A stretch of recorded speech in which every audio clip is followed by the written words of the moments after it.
removing the original bases.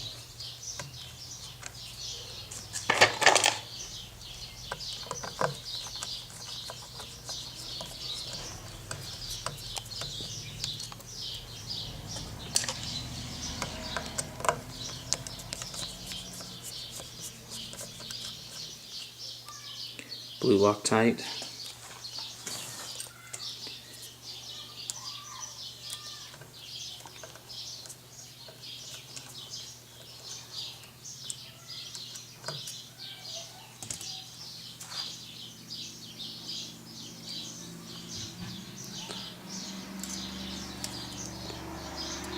These EGW bases are quite good bases. On some of the heavier recoiling rifles, their aluminum base won't quite hold up to the recoil, and I've had some setback in some of the with some of the heavier recoiling rifles, so I've had to go to their heavy duty.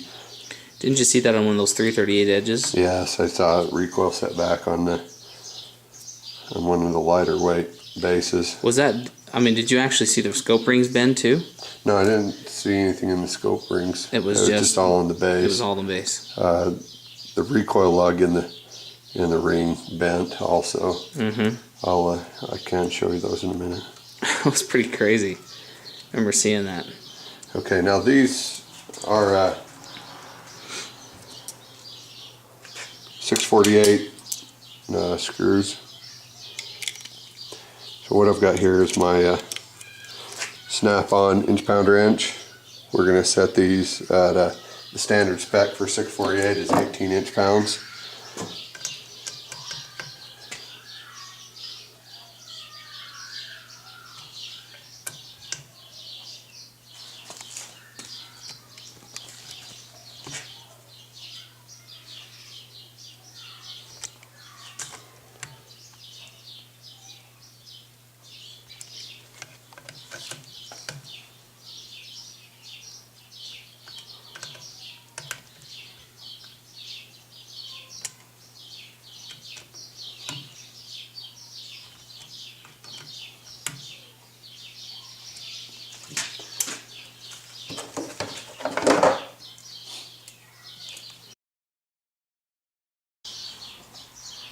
Also, when you're mounting any type of scope hardware or any kind of gunsmithing work, you want to make sure you have a good set of quality drivers. This is a kind of a small set that's sold by Brownells. It's their NRA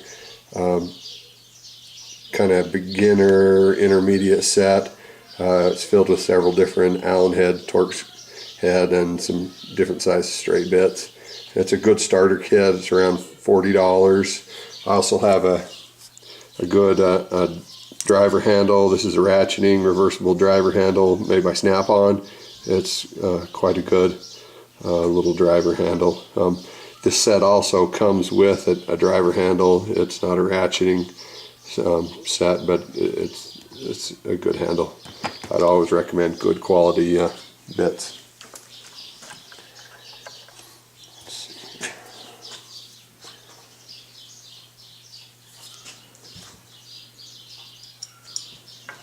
We're using Leopold QRW rings, quick release. I think it stands for quick release weaver, maybe. Now tell them what you just did right there. What I'm doing is I'm sliding this ring, the front ring, all the way forward and locking it into place. Now I'll take the back ring .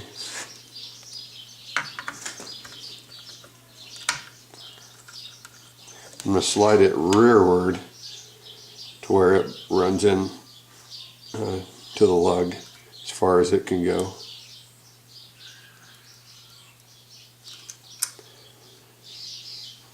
Now, these quick releases don't have an Allen head or a socket head to torque them down, so I just snug them down finger tight.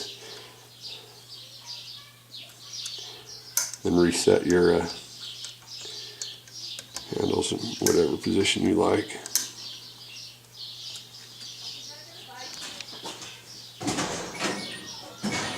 What we got here now is some clover lapping compound. It's a carbide grit, C grade. Let's see.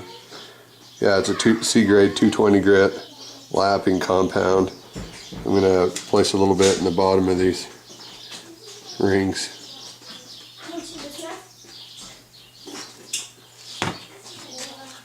I've got my lapping rod here.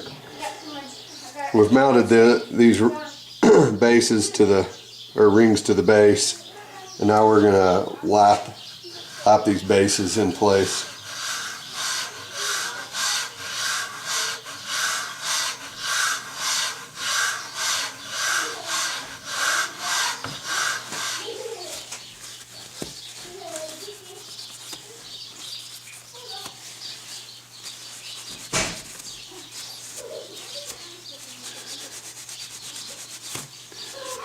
What we're looking for is high and low spots in these rings. You can see how we're starting to lose our these are aluminum rings, so that anodizing's starting to come off right here. This is going to be a high spot that we need to lap into alignment. We're going to continue lapping.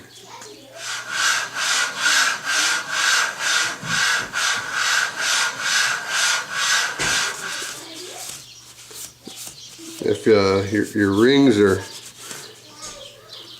torquing your scope tube, it's not going to function properly. Now if you look, this back base, it come clean, you know, with two lapping sessions. There's a slight bit of black right here, just a teeny tiny little bit. Now this ring was in quite good alignment. Now this one up here, you can see it was heavy on this offside to start with, and now we have this black area right here. So about a third of this ring is quite a bit off. Okay, 4 go rounds and it's all but gone. So that looks pretty good. I think we're going to leave it there. What we have here is my stair at level. And what we're going to do is we're going to level the top of this scope base. Okay, we got that level. Now we're going to go ahead and put our scope in here, and we're going to level it also. And we level it off of the... We're going to level it off of the adjustment dial, hoping that it's square with the crosshair. The higher end scopes are. First we need to put these top rings on. I'm in these Leopold QRW and the PRW rings. This it's more than a half circle way around, so these have to snap down on. I don't really like that feature. You can scratch up your scope ring, so you just need to be a little careful when you pop these down on.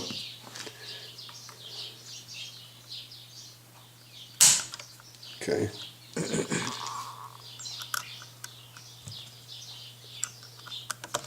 We're going to get these screws just kind of started. Okay, we've got the gun base leveled, and we've put the rings on. We've started the top half of the ring. We've equaled out the spacing on the sides. Now we've got it just enough, tightened down just enough that it's firm and it'll hold tight.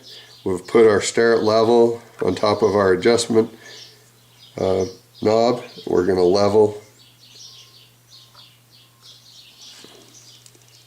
And you need to be careful at this point. If you over tighten one side, you will change the level. You'll pull the scope one direction or other, so you alternate from side to side. Now we've got them tightened down to where they're starting to bind just a little bit, so now we're going to go ahead and torque them. And what's your inch pounds on these? 18 inch pounds. Okay.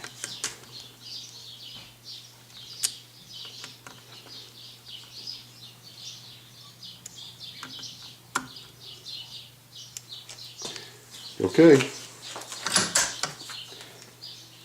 Reinstalled the cap, and we should be good to go. 409 yards. We're going to just do some rapid fire at the gong just to see how well it does. I'm going to just hold real quick.